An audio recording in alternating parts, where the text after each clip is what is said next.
Hello everyone, welcome back to Speaking Spurs with me, Kieran, talking all things Tottenham for your daily update.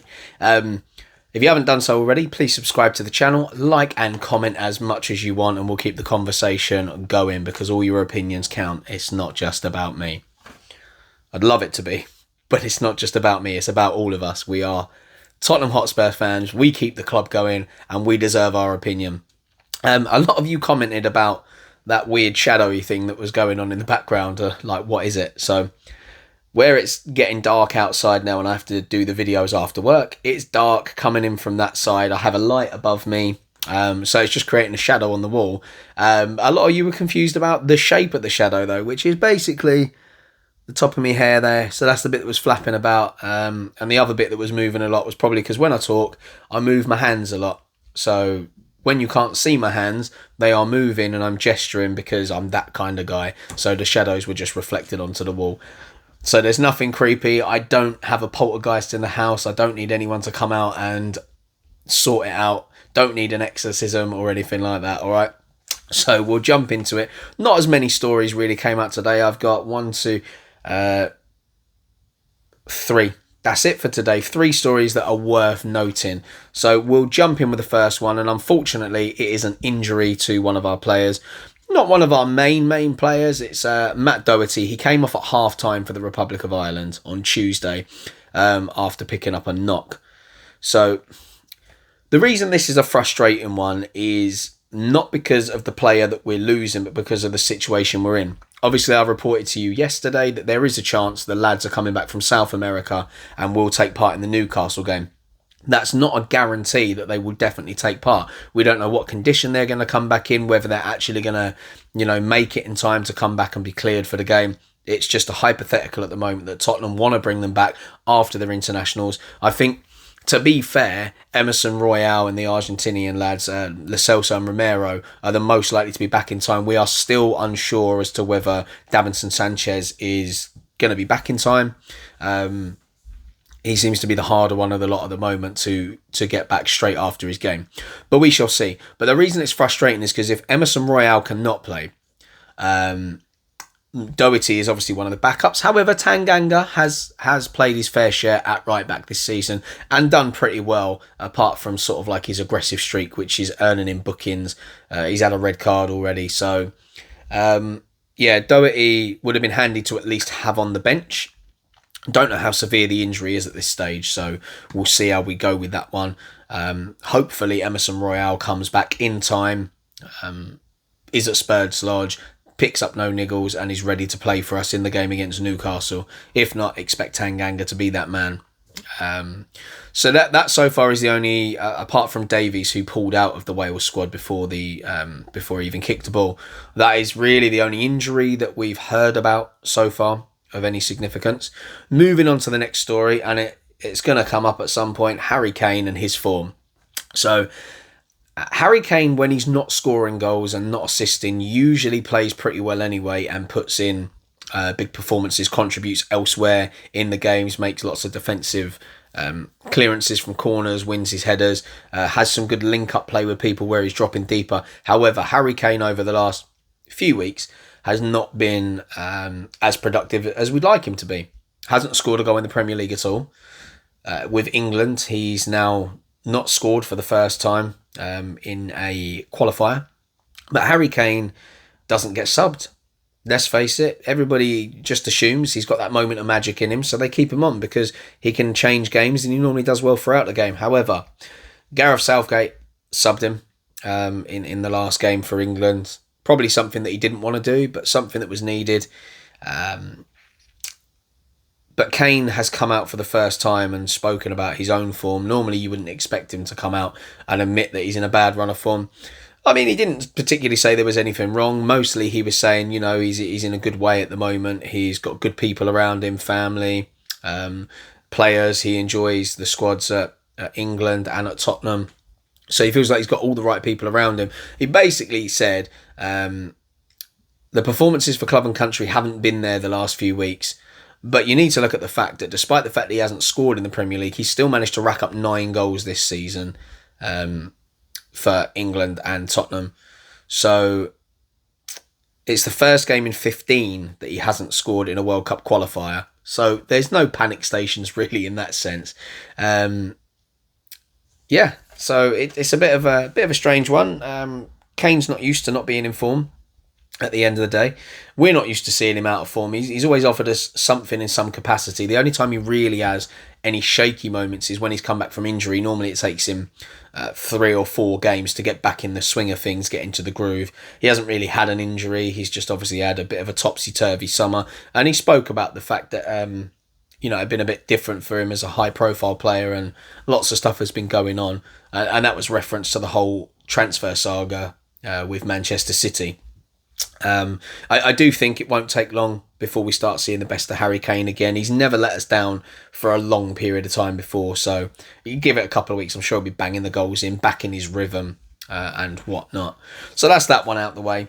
Now we will move on to the third story, and I've done a bit of research alongside this one just to fill it out a little bit. So Tottenham have had a boost over the possibility of signing Lorenzo Insigne. So for those of you that don't know, but I'm sure the majority of you do, that are followers of international football, Italian football, Insigne has been at Napoli for a very, very long time. So he started his youth career out at another club, but wasn't there for very long. Moved to Napoli's youth system, where he spent the time there from 2006 to 2010, then broke into the first team at Napoli, where they loaned him out on back-to-back seasons. He went to Cavese, Foggia, I don't know how you pronounce that, and Pescara, one of the two. So 3 loan clubs, and in that time he was kind of building a reputation for himself. Then finally came back into Napoli. They kept him within the squad, where so far he's made 312 appearances for the club. He's scored 87 goals. And then at an international level, the Italian has been with the under-20s, the under-21s, but for the full international squad, he's made 51 appearances and scored 10 goals in that time.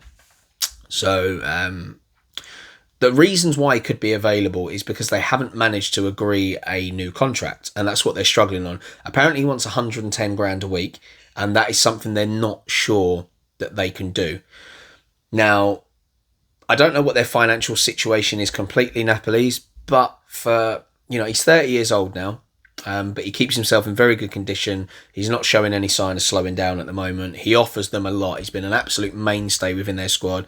He's been important for Italy over the years, and I would say 110 grand, just do it. But then on the flip side, as a Spurs fan, don't do it. I'd quite happily take him. As I've said before, wingers aren't something we're particularly looking for at the moment. But if I don't know, if say Mora was to go out the door, or Bergwijn, although I don't think Bergwijn will just because of his age, but say someone does come in for Mora and he goes, then I would say yes, bring Insigne in. He has great experience. He can operate anywhere across the midfield. He can even play as a striker, a support striker, but he can operate in deeper positions as well. So let's talk a little bit about his playing style. In my opinion, he's been one of the most consistent and best wingers in Europe for a while now. So looking at him, he's fast, he's skillful, good technical ability, he's diminutive, a right-footed winger with an eye for goal, not just a goal, assist as well. Best operated and deployed in a 4-3-3 or a 4-2-3-1 on the left-hand side. The reason why he's best deployed there is because he loves a shot from outside the box. He's got a good curl on him. So you operate him on the left, he can cut inside as an inverted winger and have plenty of shots at goal. But he's got a great person. I was going to say personality. I don't know why that came into my head. He might have. I don't know him. He might be a cracking lad. But I don't even know what I was going to say now. I've stumbled myself. Anyway, passing. He's got a great range of passing. That's where I was going with that one. And a great personality too. So operating on that side, he's got the pace to get down the channels on the left-hand side. But if he wants to creep in, whip across in, have a shot, more than capable of. What else? Yeah, as well as being a great attacker, he's also known for his energy levels and his defensive capabilities. So he's not just an all-out attacker, and this is what I'm saying, he can be deployed anywhere. That he has been deployed in the past in deeper roles just because of his ability to run around the pitch, get at people, his awareness, his technical ability. He's a great passer of the ball, which means from a deeper position with the ground that he can cover, the pressure he can put on people, and then pop those balls over the top or link up play, and the fact that he can back it up with his pace to get forward and join the attack, and then if they lose the ball, he's got the pace to get back and recover. Look, I think all in all, with his creativity, passing ability, all the other attributes that he offers, this is one that I would like to see us pursue if Lucas Moura goes out the door. And I don't think he will. But if we want to add a bit of experience into the squad right now, he's available for the right price. 110 grand a week in football terms in the Premier League is not a horrendous amount to pay for a winger of his international pedigree and experience.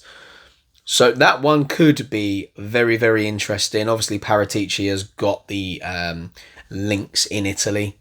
So if there's anyone to get that deal over the line, it will be that man. The only one that can scupper it is possibly Daniel Levy by trying to be a bit too tight with the purse strings and trying to negotiate them back into a corner, and they'll just end up saying no. But I would like to say that there's probably going to be a lot of clubs that go in for him. He's very well respected around Europe, certainly. So that's it for today. Not an overly long one for you, but there we go. Thanks for sticking around. I hope you enjoyed that. Don't forget to like the video. Put your comments below about your thoughts on that. Do you think Harry Kane will turn it around? Does Matt Doherty still have a place within this team? Because let's not forget, for Ireland, if you've watched any of the games, he's actually played fairly well and got himself into the attacking positions we would hope he would when he came to Spurs and how he was at Wolves under Nuno. So it's still there. It's just a question of maybe he's in the wrong environment at the moment. Something hasn't quite switched. Let me know in the comments below. When do you think Harry Kane's going to turn his form around? Do you want to see Insigne at the club? Thanks for sticking around. Don't forget to subscribe to the channel. Stay safe, and until tomorrow, guys, come on you Spurs.